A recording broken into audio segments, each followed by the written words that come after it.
Hi everybody, I'm Rashonda Tramble for the Numinous, and welcome to your card of the week for the week of September 7th. Happy September, happy fall equinox. We've got the autumn equinox coming up later this month, and also happy Labor Day. If you can say happy Labor Day, I guess you say happy Labor Day. But anyway, our card of the week is the Queen of Cups. I'm using a deck that I love from my collection. It's called Manzel's Tarot by Manzel Bowman. I'm not even sure if he's selling this anymore or whatever, but Google to see if it's still available. But okay, we're talking about the Queen of Cups here, and the energy of this card is of acceptance, of caring, of intuition, of also using your nurturing energy in particular situations, maybe even in difficult situations. It can also represent using your emotions, also using your emotions in difficult situations, or, trying to talk to someone and being very open with them and letting them be open and creating a safe space.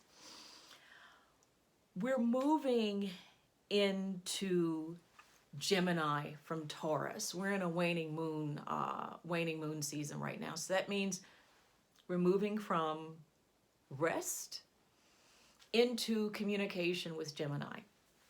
And as I also mentioned earlier, we are in Labor Day season. So how do you match the Queen of Cups up with this? This card signals that this week, be aware of how you use your emotional labor and how much emotional labor you are putting into a situation. Now, during this period, if we were not in a pandemic, you would have families getting together. Maybe people have different thoughts of how the world should be. And you have some very intense conversations going on. But even if you don't get together physically, even on that Zoom call, let's just say cousin Ray Ray starts talking about something in terms of politics or whatever. Be careful how much energy you put into trying to convince cousin Ray Ray that they are incorrect in their assumptions. Think about how much emotional labor you are putting into other types of situations that you are putting into work, or if you're putting emotional labor into perhaps a friend trying to explain the current political environment to a friend, and you're putting a lot of emotional labor into that, and maybe it seems like they're not getting it. It gets to the point where you have to see how much of your tank is being depleted in terms of emotional labor. So think about that this week. Here's another example I'm going to tell. I'll go ahead and share with you. There are some people out there, not everyone, but there are some people who, for them, if you're the type of person that uses a lot of emotional labor in particular situations, they come to you for that because they can kind of suck that emotional labor from you and use that to fill up their tank.